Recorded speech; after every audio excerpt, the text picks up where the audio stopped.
So yun guys, mga kaunat, magandang umaga sa atin, no? Ayan, sasagutin natin yung katanungan mo dahil pininit mo ang video ito para sa ito. Ayan, problema mo ba? Wala kang spear gun ban wishbone? Ayan, wala kang spear gun. Tapos nahugot yung wishbone na ginawa mo sa iyong pana.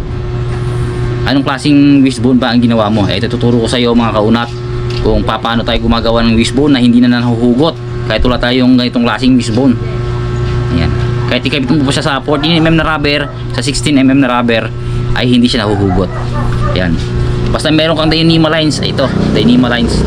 Kahit anong kulay Dyneema lines meron ka dyan. Ayan, pwede yan. Tapos pumutol ka na lang ng 30cm. Yan guys, 30cm yung haba. O 1 feet. So yun ang gagawin natin ngayon. Tara, let's go. So yan mga kulat, nandito na tayo, no? Meron tayong pinutol na Dyneema lines na 30cm o 1 feet. Siyempre, unahin na natin, nasunugan mo natin yung dulo nya. Kita ba? Ayan, sunog natin dulo. Ayan, kung mapapansin nyo, meron ako ditong spear gun ban wishbone. Ayan, talagang binili ko to para meron akong pang sample. Ayan, ayan, nakikita nyo dyan. Yan, kung wala kang ganyan, okay, kailangan mo na lang ng wishbone na gamit ang Dyneema lines. Ito meron na rin tayong mga nagawa na una. Pang 10mm, 12mm na rubber, pang night dive. At ito naman yung gagawin natin na 14mm pataas na rubber. Yan, kailangan mo ng ganitong wishbone. Yan, paano natin ginagawa yan. Yan, sana hindi kayo malito mga kaunat kung paano natin binubuhol yan. Siyempre meron tayong 1 feet. Ayun, nasunugan na natin. Ito isa. Kahit anong kulay Dyneema meron ka dyan mga kaunat, pwede yan. Ayan, dagdagan pa natin ng sunog itong bandang dulo. So yung mga kaunat, sana hindi kayo malilito sa sa pagbuhol nito, no? Dadadahanin lang natin para makita ninyo. Ayan. Itupin natin sa gitna. So yan. Yan. Tapos itong sa baba ng linya mga kaunat ay i-atras natin. Kailangan hindi sila pantay sa dulo. Hindi pantay yung dulo nya. Atras natin ng konti. Yan, ganyan mga kaunat. Hindi dapat pantayan. Yan. Okay. Tapos dito banda sa kabila, ilapan natin sa dulo ng daliri natin. Huwag natin pabubutin sa may guhit ng palad. Huwag natin pabubutin dito. Ay, ipitin na natin. Ay, medyo nag-cramps yung daliri kamay ko.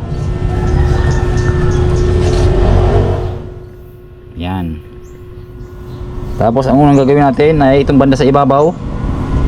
Yan, huwag tayong malilito mga kaunat to. So, sana huwag tayong malilito sa pagbuhol nito kasi ibang klase ang buhol na ginagawa ko. Ayan. Ito sa ibabaw ay ikutin natin ng pagganito. Ito may iwan sa likod, dadahan lang natin. Ayan. Itong mahaba sa ibabaw, yan ang ikutin natin pagganito. Paano ang ikot? Pag ganyan. Ulit. Pag ganyan ang ikot. Yan. Yan, dapat ganyan. Tatlong beses natin gagawin yan mga kaunat. Dalawa. At isa pa, tatlo. Yan.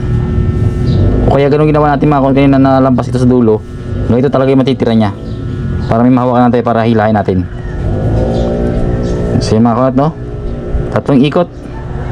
Pagkatapos ito sa likuran, hatakin natin patras mga kaunat, patras. Ipapasok natin dito sa may butas. Yan, sana nakikita nyo. Pasok natin sa butas, isang pasok. Tapos papunta sa kabila, sa likod. Yan, isa pasok nyo na yan. Tapos ipasok natin uli. Dalawa. Hugutin. Ilagay ulit sa likuran. Isang pasok pa uli, pangatlo. Hugutin natin. Ilagay papunta sa likod. Pangatlo na yon. At may pang-apat pa. So ilagay sa likuran. Hawakan na dito sa dulo. Ayan. Kahit bitawan mo na ito, okay na yan. Ayan. Kung mapapansin nyo sa likuran, tatlong layer yan. 1, 2, 3. Sa kabila may tatlo rin. At dito tayo magsasabit ng pangsabit natin sa may sharpie ng ating bala. Tapos ipaganito natin mga kaunat yan pag ganyan. Kasi hatakin natin to eh. Hatakin mo ito ng kunti para malaman natin kung saan yung pangatlong layer dito, pangalawa at saka yung una. Ayan, so gumalaw na ito. Ang hatakin natin ngayon itong mahaba para maigpitan natin ito sa may likuran. Ayan. Maigpitan natin to. Ayan, ito na yung bandang gitna. Ito na sa likod yung nakakonik dito. Nakakonik siya dito. Ito maigpit na siya. Ito yung bandang gitna. Tapos hilain naman itong isa. Itong isa para humigpit ito.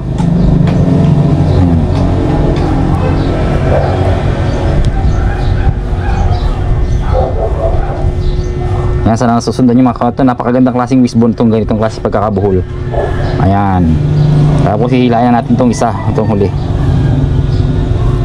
Ayan. Pwede natin bitawan yan. Ayan.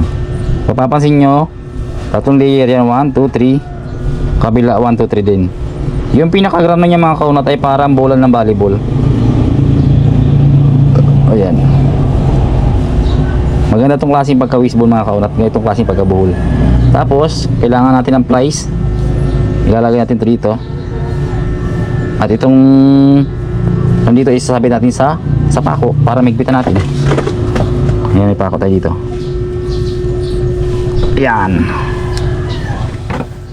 So ayan, ganyan na magiging itsura nya. Ganitong klaseng wishbone. So ayan mga kaunat, ito. Yung kanyang grano ay parang bola ng volleyball. Tatlong layer, 1, 2, 3. Yung 1, 2, 3 sa kabila. Tapos puputulin na natin ito. Ito natira. Ito sakto lang tong kanyang haba nito kasi ilulubog pa yan sa rubber. Magiging ganyan na lang yan. Ito na lang yung matitira niyan. Konti na lang. Okay. Yan, tapos putulin na natin ng kutsilyo. Kailangan matalas yung kutsilyo. Tapos sumugan ng lighter. Ayan.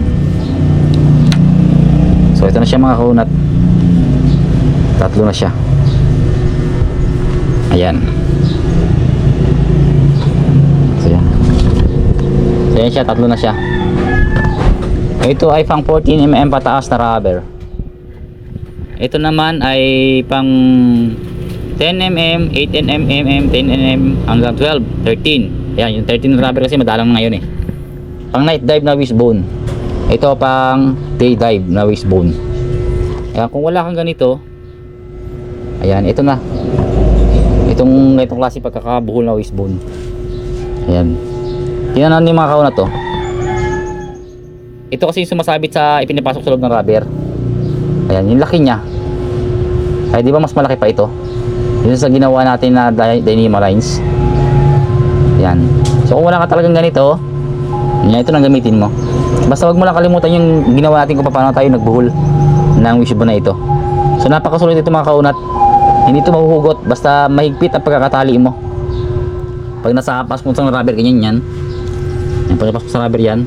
Pag naghigpit ka dito mga kaunat sa may dulo ng rubber, kailangan talagang saktong-sakto yung higpit. Huwag masyadong maluwag.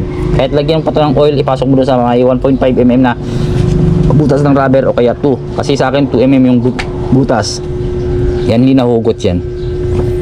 So yung mga kaunat, sana na may natutunan ka sa video ito. Yan, huwag mong kalimutan subscribe sa ating YouTube channel, Kaunat Spearfishing. At sa ating Facebook page na Algin Habonilio. So salamat na napakarami at magandang araw sa inyo.